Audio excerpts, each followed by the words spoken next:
Millie Harper's first day at the Bureau of Accidental Happiness dawned under a sullen, grey sky that seemed to echo the office's drab exterior. As she approached the building, a monolith of cold steel and dull glass, she felt the familiar flutter of anxiety in her chest. The bureau was nothing like the hopeful workplaces she had imagined during her late-night job searches back in her small hometown. Instead, it was an institution wrapped in layers of monotony and odd mysticism, a place where fate itself seemed to be processed through endless paperwork. Pushing open the heavy glass doors, Millie stepped inside to be greeted by the low hum of fluorescent lighting and the unmistakable scent of aging paper mingled with a faint hint of something metallic, perhaps the lingering essence of assigned luck or tragedy. The office space stretched before her like a vast labyrinth of cubicles and desks, each piled high with folders, some yellowed with age, others freshly stamped with bureaucratic seals. The walls, painted in a bland institutional beige, held little warmth, yet the stillness was punctuated by the quiet murmur of voices and the occasional shuffle of papers. Millie clutched her tote bag tighter, adjusting her quirky glasses perched on her nose, and smoothed down the pastel cardigan she had chosen to appear simultaneously approachable and professional. She was a nervous bundle of hopes and doubts, a young woman eager to prove herself but weighed down by a persistent self-consciousness. Her steps echoed softly as she moved toward the reception desk, where a tired-looking woman barely glanced up from her computer screen. After a brief exchange of paperwork and instructions, Millie was directed to the main floor, where she would meet her supervisor, Elliot Crane. Elliot was a fixture of the bureau, his reputation preceding him like a dark cloud. When Millie found him, he was seated behind a desk cluttered with ashtrays and stacks of files, a pipe clenched between his teeth and smoke lazily curling into the air above his head. His rumpled suit hung loosely on his frame, and his eyes, sharp and wary, flicked up to regard her with a mixture of skepticism and reluctant acceptance. "You must be Millie," he said in a dry, sardonic tone. "Welcome to the bureau where we assign happiness and tragedy like it's just another day at the office." "Don't get too attached to the notion of control." Millie swallowed nervously but managed a small smile. "I'm ready to learn." "Good," Elliot muttered, tapping ash into a nearby tray. "You'll need to." He proceeded to give her a rundown of the Bureau's peculiar operations, a complex system of files, codes, and rituals that dictated how luck and misfortune were assigned to the citizens of the city. The irony, he pointed out with a wry grin, was that despite the meticulous order, errors were inevitable. Fate, after all, was a stubborn thing.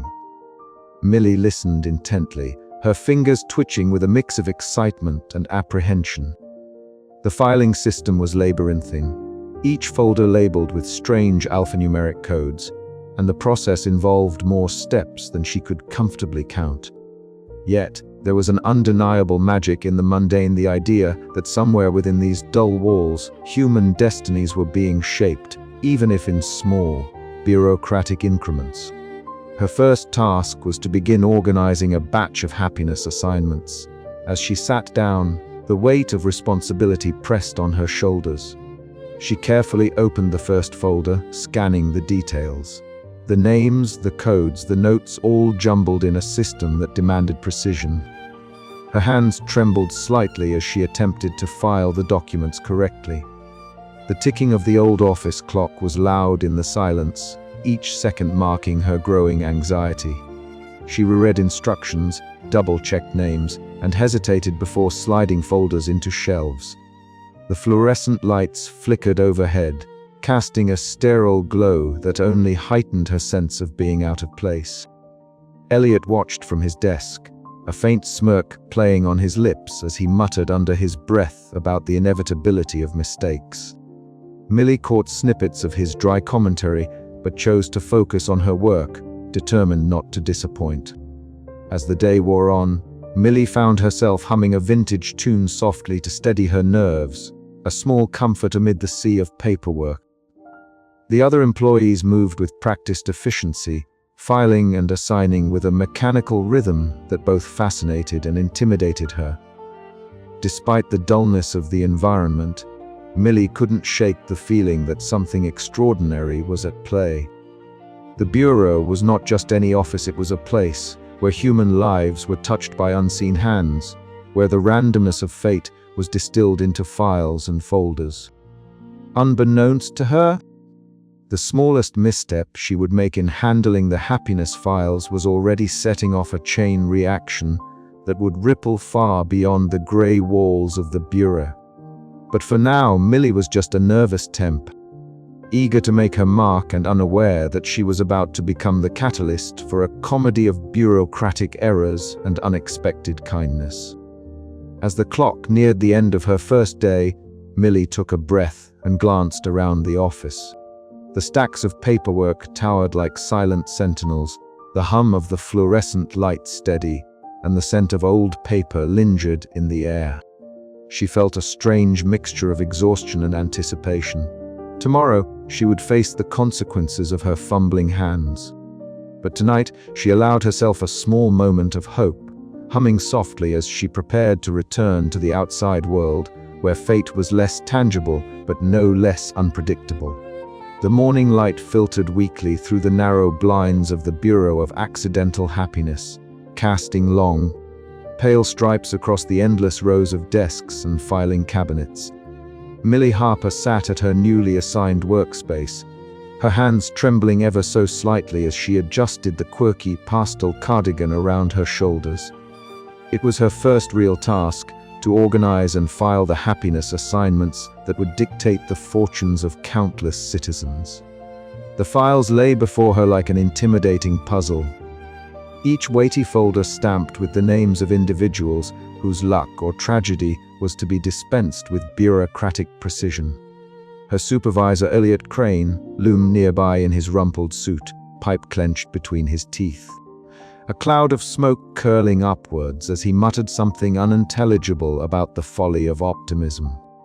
Millie swallowed hard, determined not to let her nerves get the best of her. She carefully picked up the file labeled Vivian Marks Happiness Allocation.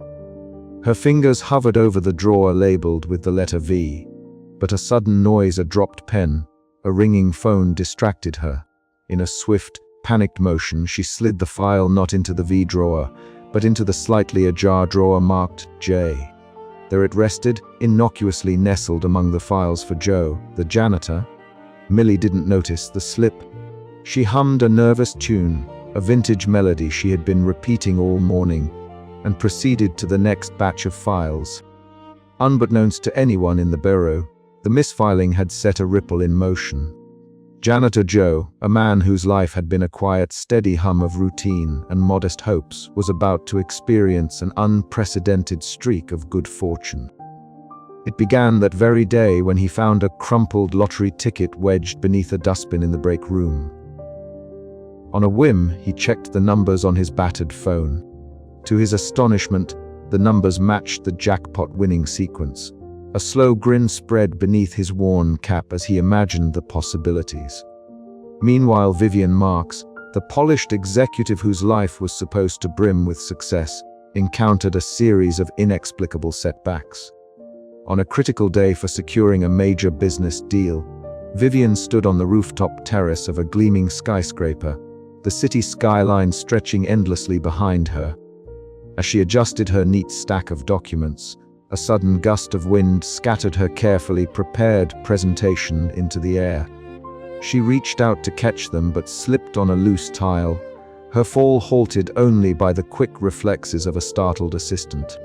The crowd below murmured in surprise as Vivian's composed façade cracked into a frustrated grimace.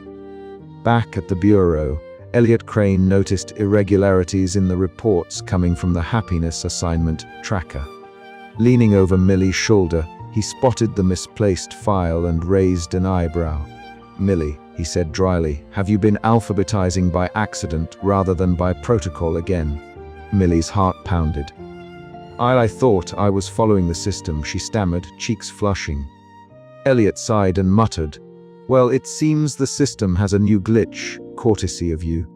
The day wore on, the office buzzing slightly with a strange undercurrent of unnoticed chaos. Millie's mistake had gone undetected, but its effects were beginning to fold into reality, twisting the fates of Joe and Vivian into an ironic dance neither could have predicted. As evening approached, Joe's quiet life began to shimmer with small miracles. A forgotten wallet returned with cash intact, an unexpected invitation to a community event, a chance meeting with an old friend that rekindled hope. Each moment felt surreal against the drab backdrop of his daily grind.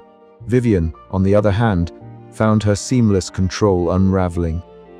Phone calls went unanswered, emails bounced back, and every attempt to regain her footing was met with new obstacles. The rigid order she prized now seemed to mock her. Millie sat at her desk long after the others had left, the low hum of the office machines mingling with the distant city sounds.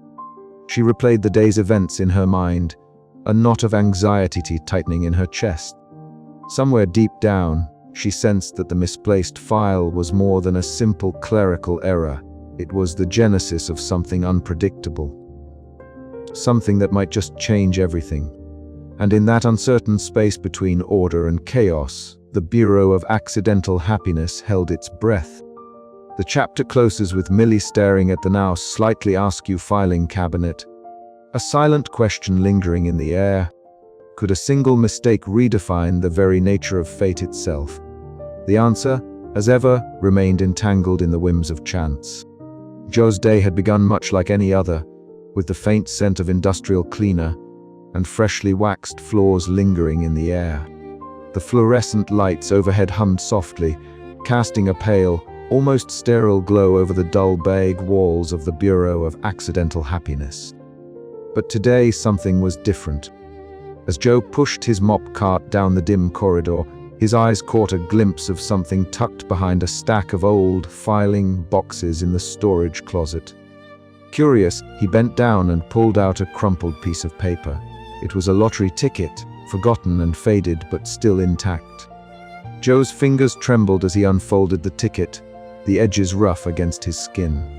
He glanced nervously around the empty closet before pulling out his phone to check the winning numbers. His breath hitched in disbelief as the numbers matched perfectly. A small smile crept across his face, one that seemed to brighten the gloomy room. This was no ordinary day. Meanwhile, in a glass-enclosed office several floors above, Vivian Marks was having the exact opposite experience.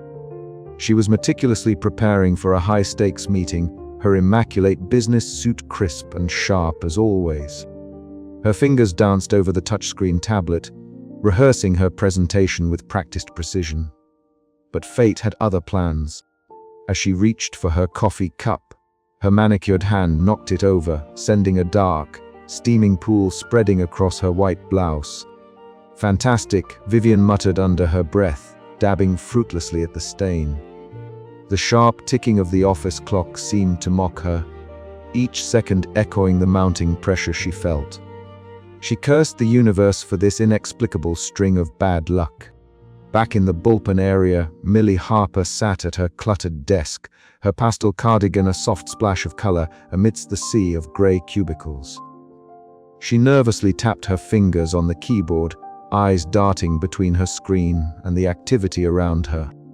Elliot Crane, her cynical supervisor, was hunched over a stack of reports, muttering dry commentary about the strange fluctuation in assigned fortunes. "You ever seen a janitor get a lottery win?" Elliot grumbled, exhaling a thin plume of pipe smoke. "Or an executive spill coffee like a rookie? Something's off." Millie swallowed hard, feeling the weight of her earlier mistake pressing down on her. She wanted to confess, to explain, but the words stuck in her throat. Instead, she focused on the files before her, trying to find the thread that would unravel the mystery. As the day progressed, Joe's luck continued to blossom in the most absurd ways. During his usual rounds, he stumbled upon a wallet full of cash left behind in the lobby. Instead of pocketing it, he tracked down the owner and returned it promptly, earning unexpected gratitude and even a small reward.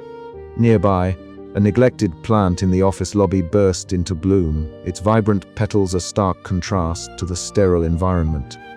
Joe paused to admire it, feeling a strange sense of connection to this small miracle. Later, a lost child wandered into the building looking for their parent. Joe's gentle voice and kind smile reassured the child, and he helped them find their way.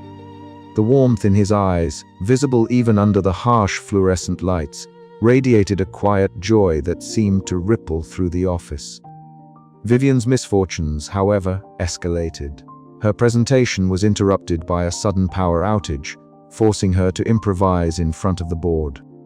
Documents she had meticulously prepared went missing, and her phone inexplicably shut off during a crucial call. Each mishap chipped away at her composure, exposing cracks in her otherwise polished exterior. The contrast between Joe's rising fortune and Vivian's falling star did not go unnoticed. Whispers circulated among the bureau staff, a mixture of curiosity and unease.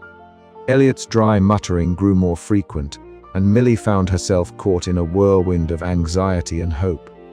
The misplaced happiness was no longer just an error. It was a catalyst, reshaping lives in unpredictable ways.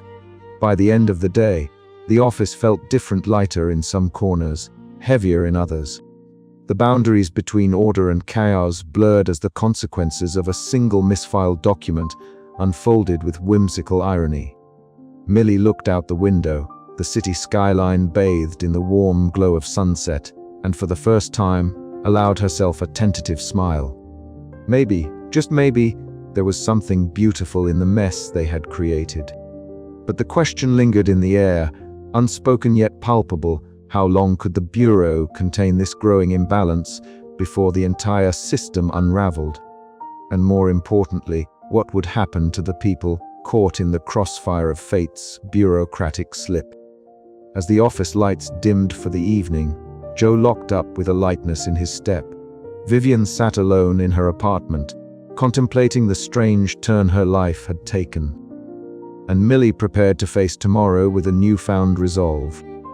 The dance between luck and tragedy had begun, and nothing would ever be quite the same again. The morning light filtered weakly through the bureau's frosted windows, casting a pale glow over the endless rows of desks where fate was dispensed with the same mechanical precision as photocopied memos. Millie Harper sat rigidly at her desk, the pastel cardigan she favored doing little to soften the sterile grayness of the office. The humming of fluorescent lights overhead blended with the low murmur of typing and shuffling papers. Millie's fingers hovered uncertainly over the keyboard as she scanned the latest batch of happiness assignment logs. Something felt off. The numbers didn't tally, the usual patterns of fortune and misfortune were skewed, but she couldn't quite put her finger on the cause. Her eyes flicked nervously toward the doorway where Elliot Crane stood, a figure as familiar and imposing as the endless stacks of paperwork that surrounded them. Elliot's eyes were narrowed behind his wire-rimmed glasses, and the ever-present pipe dangled forgotten between his lips. He muttered under his breath, pacing slowly, a rhythm interrupted only by the occasional tap of his shoe against the linoleum floor. Millie's throat tightened. She knew that look. It was the look of a man who had seen too many errors to be surprised, but too many mistakes to ignore one more. "Harper," Elliot said finally, his voice dry and edged with skepticism. "Have you double-checked the happiness files you processed yesterday?" Millie swallowed hard and nodded. "Yes, sir, at least twice. I followed the procedure exactly." Elliot snorted softly, not unkindly but with that familiar cynical bite. "The procedure's only as good as the person following it, and, well..." He gestured vaguely at the rest of the office, where desks were cluttered with color-coded folders and blinking terminals. "Something's out of sync." The tension in the room thickened. Millie's heart hammered against her ribs as she returned to her screen, scrolling through the digital files again. She muttered to herself, reciting the steps she'd taken, the names she'd matched with fortunes and tragedies, the meticulous sorting of the bureau's paperwork. Yet the anomaly remained elusive. Meanwhile, across the room, Harold Finch, the bureau manager, summoned a small contingent of staff into the cramped break room. His voice was clipped and authoritative, a sharp contrast to the subdued anxiety that permeated the room. "We have discrepancies in the recent allocations," Harold announced. "Fortunes are being misapplied. I expect full cooperation in tracing the source." Millie overheard the announcement and felt a cold sweat break out along her spine. The weight of responsibility pressed on her like the stack of misfiled documents beside her keyboard. At the far end of the office, Lena Park hunched over the mainframe console, her fingers flying across the keyboard as she passed through lines of coded data.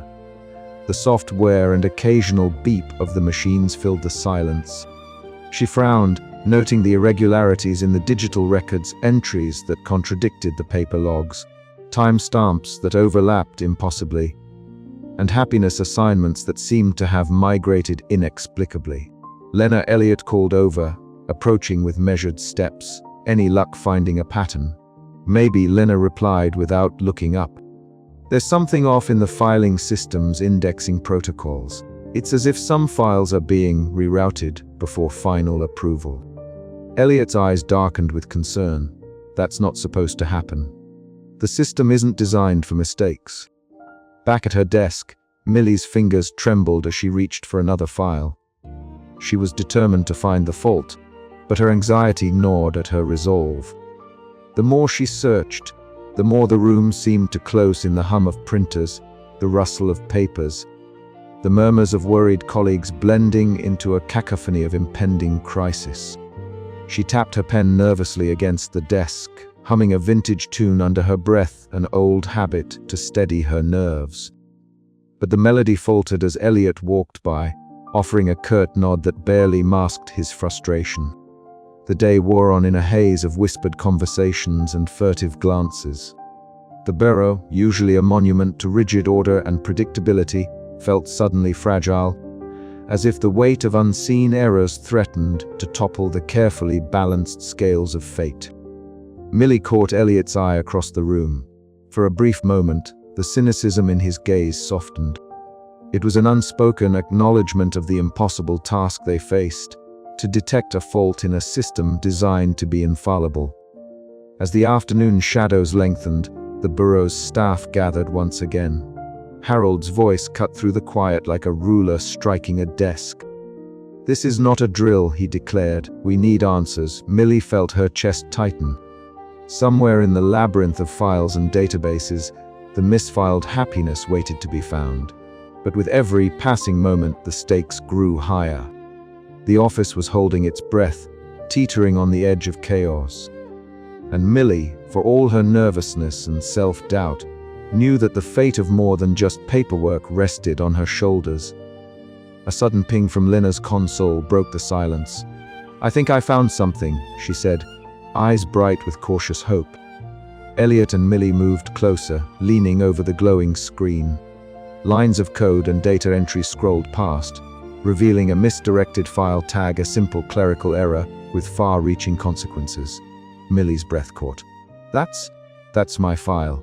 Elliot exhaled slowly, the corners of his mouth twitching. "Well, Harper, looks like we have our culprit."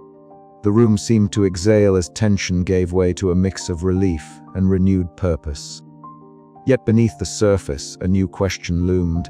Could they fix the mistake before the ripples of misplaced happiness and tragedy transformed lives irrevocably? Millie met Elliot's gaze, a quiet determination flickering amidst the anxiety. "We have to try." Outside the window, the city moved obliviously forward, unaware of the tiny bureaucratic war waging within the grey walls of the Bureau of Accidental Happiness. Somewhere, fate was shifting one misfiled moment at a time. As the office lights dimmed for the evening, Millie stayed late, poring over files with renewed focus.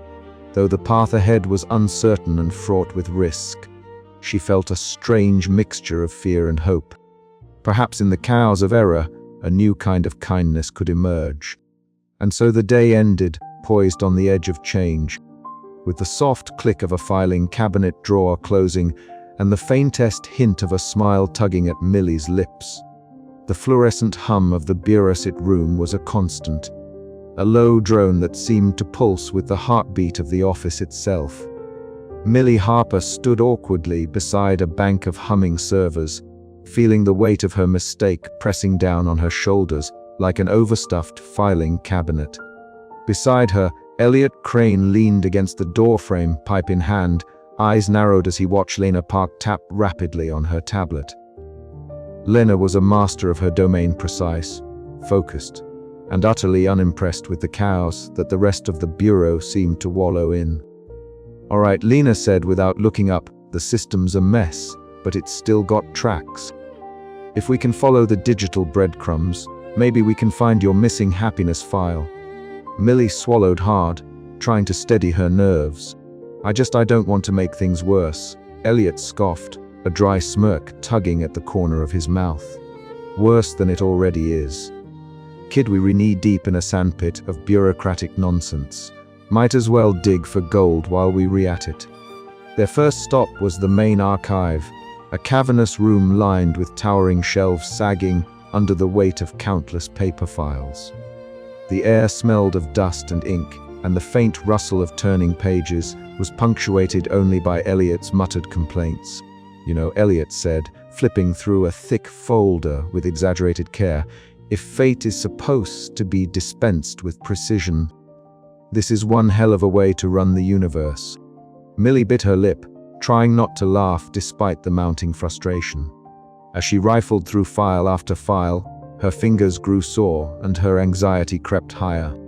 "There has to be a pattern," Lena said, scrolling through lines of code on her tablet.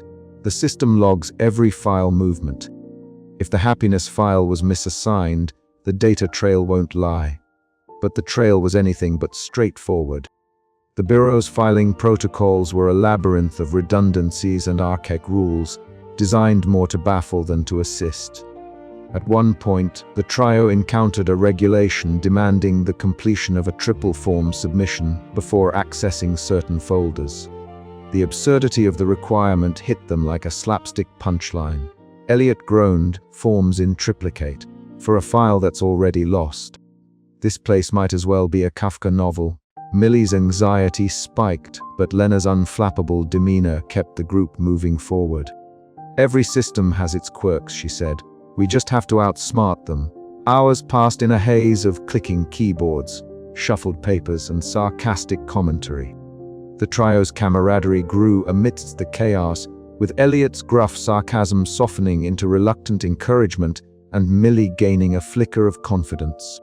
Finally, in a cramped, cluttered cubicle lit by the soft glow of a computer screen, Lena paused. "Got it." Millie leaned in, heart pounding. The screen displayed a file labeled "Happiness Allocation Misfiled." Relief flooded her, a shaky breath escaping her lips. Elliot nodded approvingly. "Well, kid, looks like you didn't break the universe after all. Just gave it a little hiccup." Despite the relief, the discovery was bittersweet. The tangled bureaucracy that had hidden the file was a symptom of a system too rigid to accommodate the unpredictable nature of fate and human error. As they prepared to take the next steps to correct the mistake, Millie realized that the bureau was more than just an office. It was a fragile dance of order and chaos, a place where kindness could emerge from the most unexpected errors. And perhaps, just perhaps, there was a place for her in this peculiar world after all. The hunt for the misfiled happiness had revealed more than a bureaucratic blunder. It had uncovered the humanity lurking beneath the cold, grey facades of the bureau. Now, with the path forward clearer but no less complicated, Millie, Elliot, and Lena braced themselves for the next act in this absurd bullet of fate. "Let's fix this," Millie said, voice steadying with newfound resolve. Elliot exhaled a plume of pipe smoke, a rare smile ghosting his lips. Finally, some action. Lena glanced at her screen, fingers poised. "Then let's get to work." Outside the window, the city buzzed on, unaware of the quiet struggle unfolding within the walls of the Bureau of Accidental Happiness. And somewhere, a janitor named Joe was unknowingly living a streak of small miracles, blissfully oblivious to the bureaucratic storm brewing just floors above. The system was flawed, the mistakes real, but perhaps in the mess of it all, there was a kind of magic too. The kind born not of precision, but of error, empathy, and the unpredictable dance of life itself. And so, the chase continued. Vivian Marks rose from the elevator with her usual confident stride, the sharp click of her heels ringing through the marble lobby of the downtown office tower. The morning sun filtered through the glass walls, casting long shadows that seemed to stretch toward her like silent witnesses to the day ahead. She clutched her leather briefcase tightly, a symbol of the control she prided herself on maintaining. Today was important. A contract worth millions depended on her flawless presentation. She had rehearsed tirelessly, memorized every figure, and envisioned the nods of approval from the board. But fate, it seemed, had other plans. As she reached the sleek coffee bar tucked near the lobby's entrance, Vivian ordered her usual steaming cup of black coffee, no sugar, no cream. She glanced at her watch, calculating the minutes until her 10 a.m. meeting. The barista handed her the cup with a polite smile. Vivian took a delicate sip, then, in the blink of an eye, her arm jerked unexpectedly. The cup tipped and a dark splash of coffee asked through the air, landing squarely on her pristine white blouse. Gasps from passers-by accompanied her horrified gasp. The rich stain spread like a dark bloom, mocking her carefully planned morning. "Oh no," Vivian whispered, her voice barely audible over the murmur of the lobby. She dabbed futilely at the stain with a napkin, but the damage was done. Panic fluttered in her chest, a sensation she was unaccustomed to. She hurried toward the women's restroom, the sound of her heels now hurried and uneven, betraying her composed exterior. Minutes later, she splashed cold water on the stain, but the dark blotch remained, an unyielding reminder of an imperfect moment. With no time to change, Vivian smoothed her jacket over the stain. Hoping to conceal the blemish, she took a deep breath, steadying herself before the inevitable. Inside the boardroom, the atmosphere was thick with expectation. Vivian connected her laptop to the projector and prepared to begin. The room was filled with the city's top executives, their faces a mix of impatience and curiosity. She clicked the remote, but instead of her polished slides, the screen flickered erratically, then froze on an error message, "File cannot be displayed." A hush fell over the room. Vivian's heart pounded in her ears. She fumbled with the laptop, trying again, but the screen remained obstinate. A bead of sweat traced down her temple. She glanced up, meeting the eyes of her colleagues, some sympathetic, others clearly entertained by the glitch. "Technical difficulties," she said, forcing a smile. "Let me just." But the words felt hollow and her confidence wavered. Behind the scenes, Elliot Crane observed the unfolding drama through a small security monitor feed from the Bureau's surveillance, the flicker of chaos in a life previously governed by precision. He muttered dryly under his breath, "Well, looks like fate's got a sense of humor today." Meanwhile, Millie Harper sat at her cluttered desk, nervously tapping a pen against her cheek. She had been poring over the happiness assignment files, the mistake she made gnawing at her conscience. Unaware of the direct impact on Vivian, she could only guess that somewhere, something was unraveling. Back in the boardroom, Vivian pressed on without her slides, resorting to verbal descriptions and improvised charts on a whiteboard. Her voice was steady but strained. The room's energy shifted. The earlier anticipation gave way to doubt. The contract, once a sure victory, now seemed precarious. Days passed, each bringing a new misfortune. Vivian's meticulously scheduled meetings were disrupted by sudden cancellations. Emails went unanswered or returned with errors. A misdelivered package containing vital documents went missing, forcing frantic last-minute efforts to recreate them. The steady rhythm of her career was replaced by a dissonant cacophony of setbacks. One afternoon, Elliot found Vivian in the office cafeteria, staring blankly at her lunch untouched. He approached cautiously, pipe in hand. "Rough week?" he asked not unkindly. She sighed, the sharp edges of her usual composure softened by fatigue. "You could say that. Everything seems off." Like the universe is conspiring against me. Elliot took a slow drag from his pipe. Or perhaps it's just a little accident rippling through the system. Sometimes, the more you try to control, the more it slips through your fingers. Vivian looked up, surprise flickering in her eyes. I don't know how to cope with that. Control has always been my anchor. Maybe it's time to loosen your grip, Elliot suggested with a rare softness. Not everything is meant to be managed. Some things happen because they should, not because we planned them. That night, Vivian sat alone in her sleek apartment, the city lights twinkling below like distant stars. She cradled a cup of chamomile tea, the warmth a small comfort against the chill of uncertainty.